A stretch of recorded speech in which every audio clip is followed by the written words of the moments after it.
Good morning guys, Farmer Steve's rather happy today. I'll just show you what's turned up round here.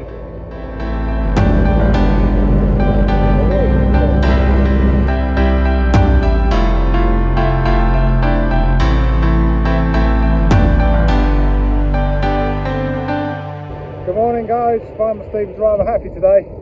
I'll just show you what's turned up round here. Give you a bit of a glimpse, you just see the front of it. It's not the weight box, it's what's on the back of the weight box. We have a 315 HD out today on demo. I've got it hooked up to my 4.6 metre cotty press. Got GPS and everything, so Farmer Steve's very happy today. Now going to put this to action.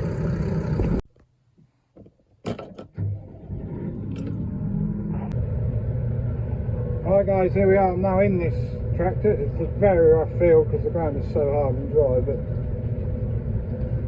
it's a bit of a job to do any filming while we're moving along. But I've just paired up my phone with a radio, so you got iPhone 4 up there. We've got the 4.6 metre cotty press on the back. We've got it set at 4.5 metres because there is some big lumps out there, and occasionally you get a lump out the side. So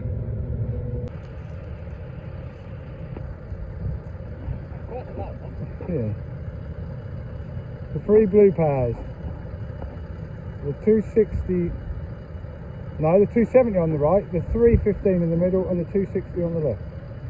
It's now just gone 8 in the evening. Done about 60 acres I reckon. Cotty pressing with this AC tractor on this field over just the other side there. I'm now in this field. I'll try and say about this as I'm driving along. Actually, you can see all the dust in the back there. But these the wing mirrors are, not only are they electronic for moving the things out, but you can also, if I get the right one, no, that moves it. I'm obviously using the wrong control. This one here, you actually push the mirror out on the arm electronically. Don't know how far I'll go out.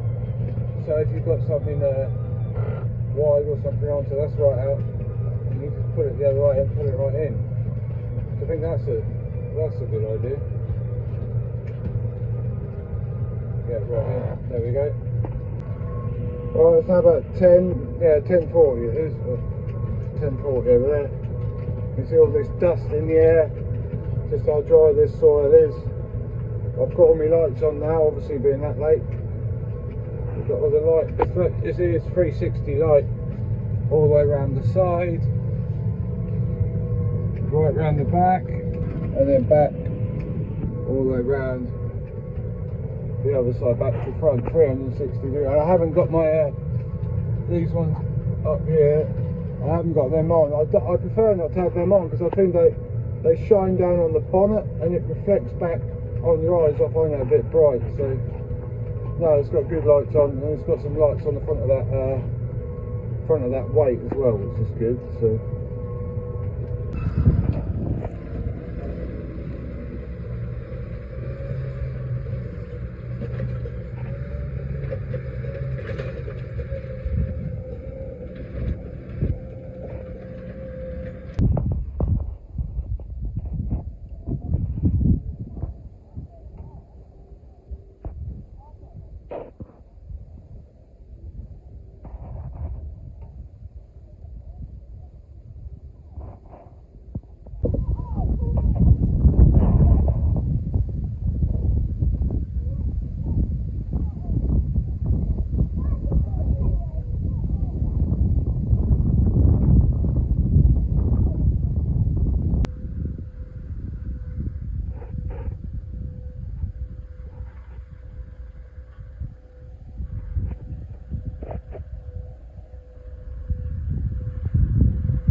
it's hardly, the engine's hardly working.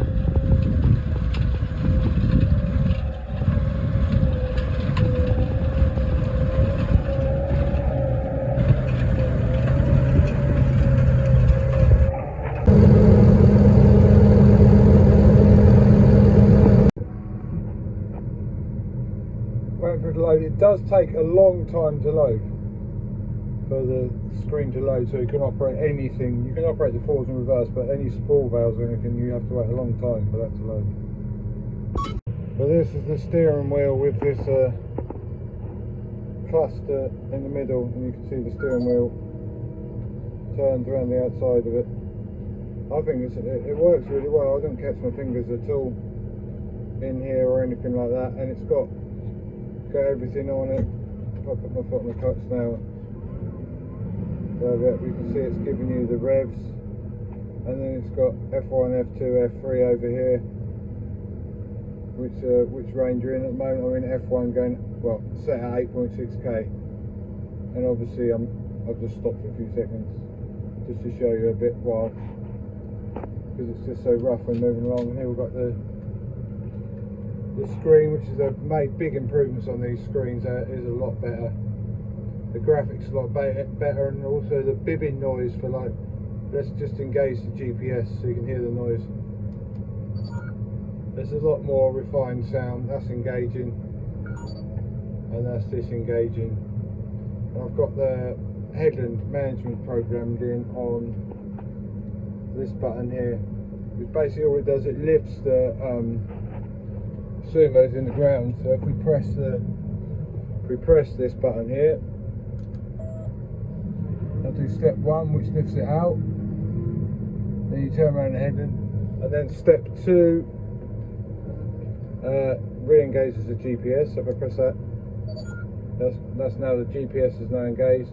And then when I press it again, it then puts the sumo back in the ground. So yeah, it's pretty simple. I still haven't worked out exactly how everything works on the screen, because there is a lot of information on there.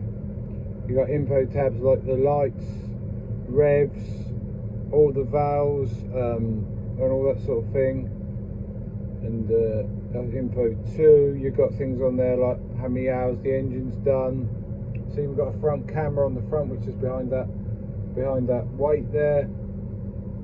Then it's got how long I've been. It says 5.5 hours, but I've been doing more than that. I think when I changed to this field is when that started. I've been 5.5 hours in this field. And then there's so many things on here, like you can have the camera, just like that, more large area, how much I've done of the 18.6 hectares so far, and everything like that. And then it's got all things along the top here, GPS, signal and everything, and various different things to set up the phone, to things like that. And over here you've got loads of different things like engine power, oil pressure, you name it, it's on there. Basically lots of temperatures, like the depth temperature, the depth level, all that sort of thing. Yeah, and then you've got all to do with the isobus and that I still haven't worked everything out on it. But the problem is, because it's so rough on the field, I cannot actually really do anything with it as I'm driving along. And it's got a Bluetooth radio up here. One downside I have found is this up here in the ceiling, and that is the microphone for the Bluetooth. It's not, unless you're sort of like looking up at the ceiling, and it's not fantastic. And then here you've got the light. You push it to turn it on, and then you can angle it where you want, and then you just do that to turn it off. And it's got this is a good idea, because on the old tractors, not on the Blue Power, on the old ones, you used to be able to put your bottle over there, just like to keep it cool with the air conditioner. Obviously you can't do it on here because of the thing, but you've got this here, which is where you could put your bottle. Because I've got a big one, I put it in there like that, knock it over, and then this vent here blows cold air in it, and that's lovely and cool all day long. Here you've got loads of different buttons, PTO controls, all different things. You've got lights, flashes, forward drive, diff lock, loads of things in there. And then you've got programmable buttons, 1, 2, 3, 4, 5, 6, 7, and then 8 is down here, and then this one here is how aggressive it changes gear. And you've got a lot of stuff on this joystick. It's pretty much similar to what I've got, just a slightly different style. You got here, you can change between the ranges, second range, third range on these buttons here. This you can scroll up to get different speeds. That engages the cruise control. That's forwards and reverse. That's neutral. That engages the steering. Headland management, up and down on the 3-point, and then 2 spool valves, which at the moment are programmed here to the yellow one and the green one, or orange one. But yeah, no, it's pretty good. And I've been averaging 3.5 hectares now, as you can see, and at the moment it's using 3 litres in the idle position, which is roughly what my tractor used in the idle position as well. So no, it's pretty good. And then you've got a little screen up here which tells you that you can see I've got the handbrake on. The green one's at the bottom. The left hand one is the steering. The right hand one is the, say I've got 4-wheel driving, so if I press that, right, I don't do anything, I'm pressing my button. Then I've got the lights. You can see the lights are off, they're off, and that's on side lights. So yeah, it'll be interesting to see what happens when it gets dark, how the lights are, because it has got a lot of lights on this weight block here. It's also got lights, side lights and indicators. It's got everything on there. It's got the daylight saving lights as well. They're actually on. I don't know if you can actually see them reflecting off that post there. Where is it? There in the middle. That thing is there because obviously the weight sticks out a long way, and it's good to have that so you can see where the front is when you're getting near anything. But anyway, that's a quick review from the inside still. Another thing I don't like on this is there's no like handle or something to grab on to shut the door. That's a downside. And the front suspension is all different. It's all suspended from this pivot point here, and then it's got hydraulic cylinders here which are dampened with these. There's one of these each side. And here's this camera on the front of the bonnet that I was talking about. New Holland T7.315 HD.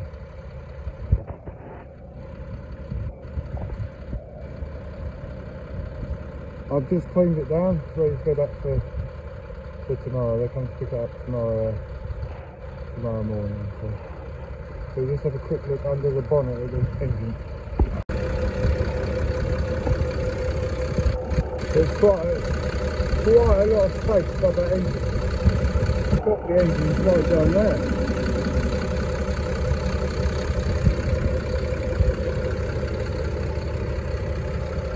Got all the radiators on the front. This one here undoes. Zoom toe, something like that, and that folds out, and we've got the other ones underneath. Then we've got the main engine radiator behind there.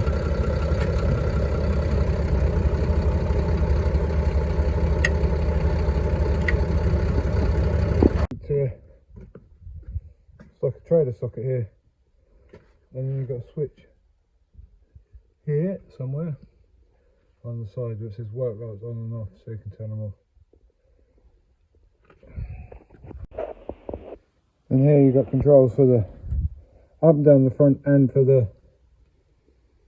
hydraulic service you got to the front as well. Because I've got this one on my 270 and then the 260s, but not that one. Because I've got some spool valves to the front, but I haven't got the control. And also there's a what they call a D-plug in there as well. So what did I think of this tractor? Yeah, no, overall I was quite happy with it. The only downsides, as I said, were the knob on to help shut the door. and the thing in between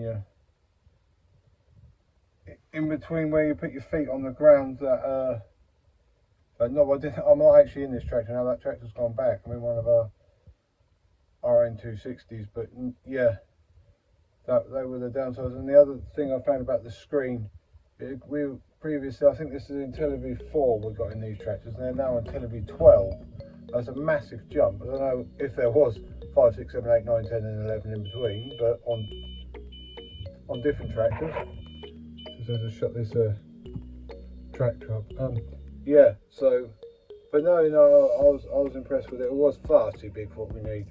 Yeah, it was like 315 horsepower, the HD, but no, that was a good tractor, and it was fairly comfortable considering the conditions I was actually driving on. As you could see when I was trying to film, it wasn't great. But yeah, so I would recommend it to someone who was looking for a tractor of that size.